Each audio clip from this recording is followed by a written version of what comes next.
আমারে বাঁচাও। মুসা নবী উম্মতের কথা বলিয়া বলবে, আল্লাহ আমারে বাঁচাও, সইতে পারি না হাসরের ময়দানের ভয়ঙ্কর অবস্থা, সহ্য করতে পারি না। ইব্রাহিম নবী কাঁদবেন, আমাকে বাঁচাও। মুসা নবী, ইব্রাহিম নবী, ঈসা নবী, আদম নবী কাঁদবেন, আল্লাহ আমাকে বাঁচাও। আমার আম্মা জান বলে, নবী তখন আপনি হাসরের ময়দানে কি করবেন? আপনি তো রাহমাতুল লিল আলামিন। আমার মায়ার নবী কান্না করে বলেন, আয়েশা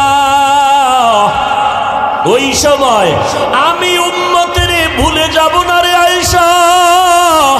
আমি তখন আমাকে বাঁচানোর চিন্তা করব না, আমি তাৎক্ষণিকভাবে আমি মাকামে মাহমুদে মাওলার দরবারে সিজদায় পড়ে যাব আর কান্না করে বলবো, আল্লাহ আমার উম্মতের বাঁচাও। ও আল্লাহ আমার উম্মতের কই,